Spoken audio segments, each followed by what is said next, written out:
말씀은 이사야 30장 1절에서 2절입니다. 사실 오늘 1절부터 7절까지 제가 준비를 했었는데 준비를 하다 보니까 2절에서 멈춰버리더라고요. 참 이사야서 진도가 빨리 나가서 또 그 다음 성경을 배우고 싶은 마음들이 있겠지만 우리가 학교 공부하는 게 아니잖아요. 그래서 좀 한 절 한 절 우리가 깊이 묵상하면서 좀 봤으면 좋겠습니다. 제가 읽겠습니다. 여호와께서 이르시되 패역한 자식들은 화 있을진저 그들이 기교를 베푸나 나로 말미암지 아니하며 맹약을 맺으나 나의 영으로 말미암지 아니하고 죄에 죄를 더하도다. 그들이 바로의 세력 안에서 스스로 강하려 하며 애굽의 그늘에 피하려 하여 애굽으로 내려갔으되 나의 입에 묻지 아니하였도다. 오늘 말씀의 제목은 죄에 죄를 더하도다 입니다. 오늘 본문인 30장의 전반부 내용을 살펴보면 아수르가 이스라엘을 침략하러 왔을 때에 이스라엘이 취한 태도, 즉 애굽과 동맹을 맺은 것을 책망하는 말씀이에요. 이사야 선지자는 남유다가 애굽과 동맹을 체결한 것이 그들의 비신앙적인 행위에서 비롯된 것임을 책망하고 그로 인해 오히려 수치만 당하게 될 것이고 그들이 의지하던 애굽에게 아무런 유익도 얻지 못하게 될 것이라고 경고하고 있습니다. 하지만 그럼에도 불구하고 끝내 여호와를 전적으로 의뢰하지 않는 남유다에 대해서 심판을 선포하고 있어요. 이러한 본문은 주전 705년경 남유다가 아수르가 남하하는 것을 저지할 목적으로 이방 국가와 동맹을 맺지 말라는 하나님의 경고를 무시하고 애국과 동맹을 맺었던 것을 배경으로 예언하는 것입니다.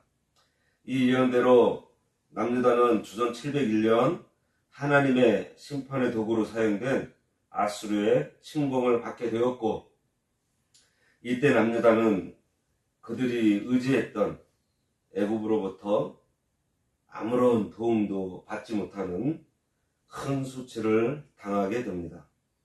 애굽은 세상을 가리켜요. 성도들이 어려움을 당할 때 애굽으로, 즉 세상의 도움을 청하러 가기가 쉽습니다. 그리고 세상은 편법을 써서라도 빨리 성공하는 길이 지혜로운 방법이라고 하면서 속삭여요. 아브라함이 가나안에서 기근을 당하자 애굽으로 내려갔다가 거짓으로 자기를 보호하려다가 실패한 일이 있었습니다. 아브라함이 가뭄을 피해서 애굽으로 갔다가 자기 아내를 여동생이라고 속이는 잘못을 저지른 것은 결국은 하나님의 이름을 이방 앞에서 영화롭게 하지 못하고 망신만 당하고 돌아와야 했었습니다. 이것을 볼 때 성도가 하나님을 의지하는 믿음이 약해지면 나도 모르게 세상으로 향하는 마음이 생기게 된다는 것을 알 수 있어요. 그래서 말씀으로 자신을 자주 일깨워서 어떠한 문제든지 세상 방법으로 해결하려는 그 어리석음에 빠지지 말아야 합니다. 이사야 당시에 아수르가 쳐들어왔을 때 유다가 애굽을 의지하려고 했습니다. 유다는 하나님의 백성이면서도 하나님을 의지하지 않고 우상을 섬기는 애굽을 의지하므로 하나님께서 아수르를 몽둥이로 사용해서 유다를 징계하시는 거예요. 1절과 2절 다시 한번 읽겠습니다. 여호와께서 이르시되 패역한 자식들은 화 있을진저 그들이 계교를 베푸나 나로 말미암지 아니하며 맹약을 맺으나 나의 영으로 말미암지 아니하고 죄에 죄를 더하도다. 그들이 바로의 세력 안에서 스스로 강하려 하며 애굽의 그늘에 피하려 하여 애굽으로 내려갔으되 나의 입에 묻지 아니하였도다. 29장 15절과 16절을 통해서 남유다의 친애굽 정책을 책망한 이사야 선지자는요, 이제 30장과 31장에서 구체적으로 그들의 정책이 잘못되었다는 것을 지적하면서 심판을 경고하고 있습니다. 그러나 이 예언도 다른 이사야의 예언과 마찬가지로 위로와 회복의 축복에 대한 내용도 동시에 기록하고 있어요. 그래서 하나님께서는 그의 백성들이 좌절하지 않고 다시 하나님만 바라볼 것을 촉구하는 내용입니다. 하나님께서 먼저 이스라엘에게 패역한 자식들이라고 말씀하고 있습니다. 패역한 자식은 완고하고 고집스럽게 거듭 대적하는 자식이라는 의미로 문자적으로는 반역한 아이들이라는 의미예요. 이것을 좀 더 구체적으로 설명하면 하나님의 존재와 하나님의 능력을 알고 있으면서도 하나님을 거역하기를 거듭하고 자신의 뜻을 따라 행하는 자를 가리킵니다. 여기서는 여호와의 뜻을 따르지 않고 그들의 계략으로 애국과 동맹한 남유다를 말해요. 이스라엘의 역사를 보면 출애굽하자마자 홍해를 만난 후부터 지금까지 애국으로 돌아가려고 했던, 즉 거듭 같은 죄를 범하는 그들의 모습을 우리가 볼 수 있습니다. 당시 이스라엘 사회에서 패역한 자식은 성읍에 있는 주민들이 보는 앞에서 돌로 쳐 죽임을 당하는 형벌을 받은 그러한 죄예요. 따라서 남유다를 이렇게 부르고 있는 것은 하나님을 의지하지 않고 애국과 동맹을 체결한 그들의 죄가 돌로 쳐 죽임을 당할 만큼 가증스러운 죄라는 것을 밝히고 있는 것입니다. 패역한 그들에게 화가 있을 것이라고 하신 것은 너희들 저주를 받아라, 이 말씀이 아니에요. 패역한 길을 걸어가면 저주를 받게 될 것이니 지금 교훈할 때 빨리 깨닫고 돌아서라는 것입니다. 교훈을 듣고도 계속 패역하면 그 교훈이 끊어져요. 우리가 앞에서도 보았듯이 하나님의 말씀을 사람의 계명으로 받으니 어떻게 되었다 그랬죠? 맹인이 되었다 그랬습니다. 하나님의 권고와 책망이 아직 나에게 들려주신다는 것은요, 소망이 남아있는 줄 알아야 합니다. 정신을 차리고 우리가 그 말씀을 받아야 돼요. 예수님께서도 말씀하시기를요, 빛이 있을 동안 열심히 일하라고 하셨어요. 왜요? 일할 수 없을 때가 오기 때문입니다. 그러니 우리에게 자유가 있을 동안 성경을 열심히 읽고 교회에 열심히 출입하며 성도들과 교제하고 말씀을 나누고 또 그 말씀을 마음에 새기고 우리가 자유로울 때에 마음껏 찬송 부르며 기도해야 합니다. 이스라엘 백성들이 습관화된 범죄에 빠져서 패역한 길로 갔는데 그 시작은 아주 작은 사소한 범죄에서 돌아서지 않았기 때문이에요. 큰 죄는 누구나 깨닫기 쉬운데 사소한 작은 범죄는 뭐 이 정도야 하면서 어물쩍 넘어갈 수 있습니다. 그런 경우가 많아요. 그러다 보면 그러한 것들이 습관화가 되어서 큰 죄를 짓게 되는 것입니다. 우리나라 속담에도 바늘도둑이 소도둑 된다고 하지 않았어요? 우리가 형제에게 실수했거나 또 잘못한 일이 있다면, 그래서 내 마음이 괴롭다면 그냥 넘기지 마세요. 찾아가서 사과하며 화해하고 용서를 구해야 합니다. 그래야 그러한 사소한 잘못들이, 작은 죄들이 습관화가 되지 않아요. 하지만 아이고 뭐 이까짓 거 조그만 실수인데 뭐 이해해 주겠지 하면서 넘어가잖아요. 그러면은 그것이 습관화가 되어서 점점 크게 자라나게 되어 있습니다. 아가서에서 포도원을 허는 작은 여우를 잡으라고 경고의 말씀을 했습니다. 이 작은 여우가 포도원을 망치기 때문이에요. 그래서 우리 안에 있는 사소하다고 여겨지는 작은 죄, 거리끼는 것들, 허물이 있을 때 빨리 회개하지 않으면 패역한 길로 가는 계기가 된다는 것을 우리가 알아야 합니다.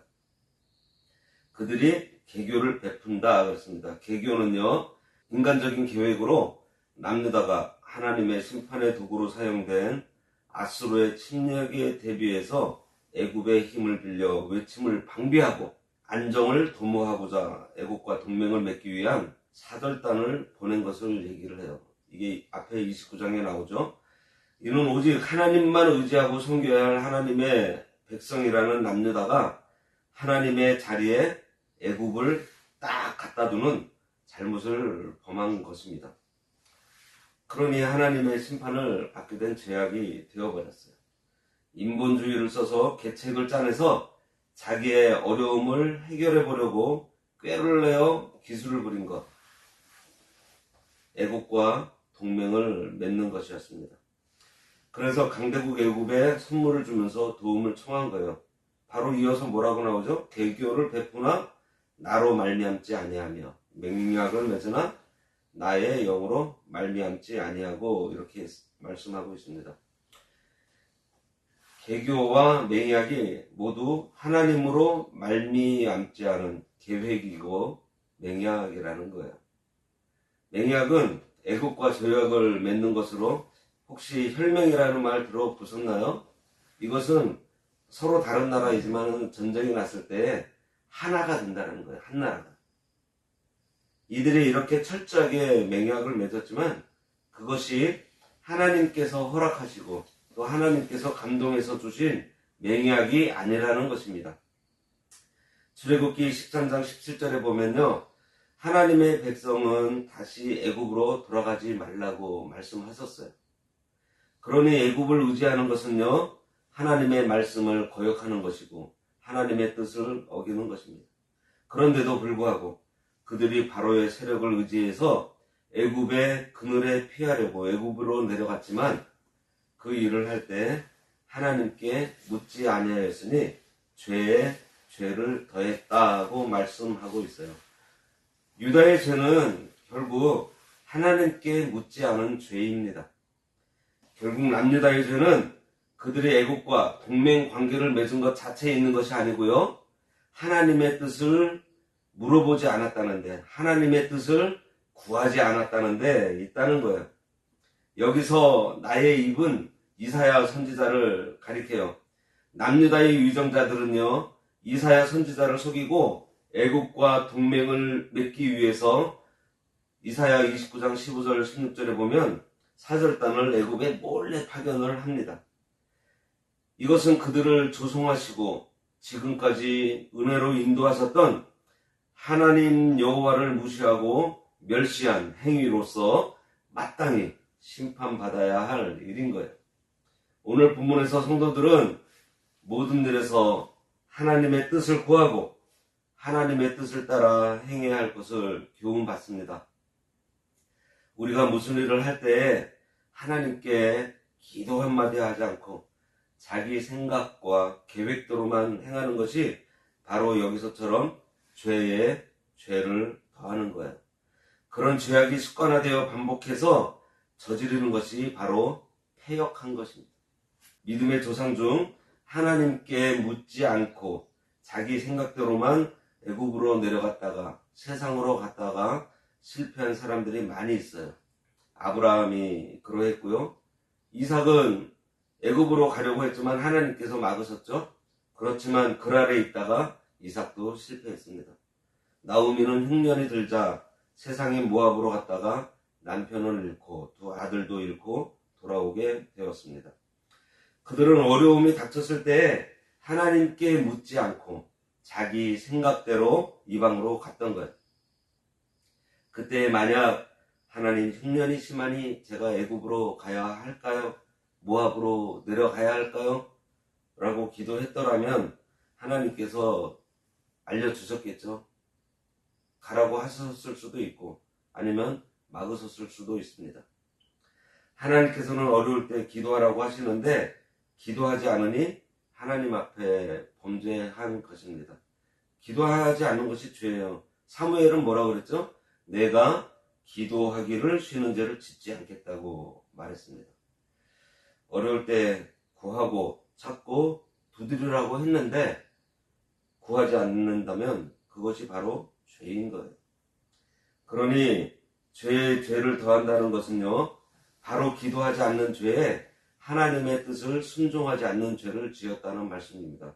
왜냐하면 기도하지 않으면 인간의 능력으로는 하나님의 뜻을 순종할 수 없기 때문입니다.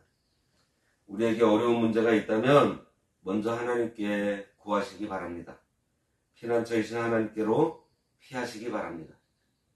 하나님의 뜻을 보여주시기를 기도하고 하나님의 뜻을 깨달았다면 순종할 수 있는 능력을 달라고 기도하시기 바랍니다. 기도하겠습니다.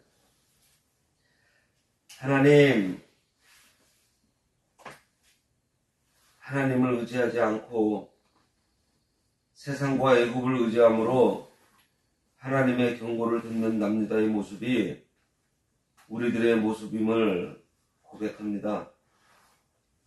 하나님께서 우리를 바로 세워주시기 위해 징계하시는 것을 깨닫게 하셔서 어떠한 어려움 가운데에서도 소망을 잃지 않게 하시고 그 가운데 모든 것을 하나님께 맡기며 기도로 아뢰므로 죄를 더하는 어리석음에 빠지지 않도록 우리들의 인생을 붙들어 주시기를 간절히 바라고 원하오며 예수님의 이름으로 기도드리옵나이다. 아멘.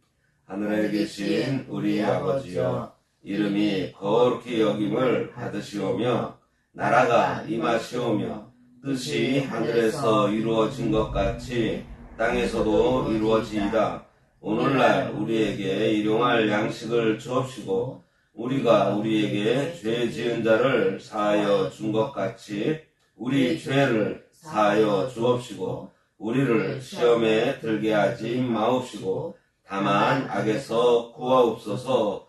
대개 나라와 권세와 영광이 아버지께 영원히 있사옵나이다. 아멘.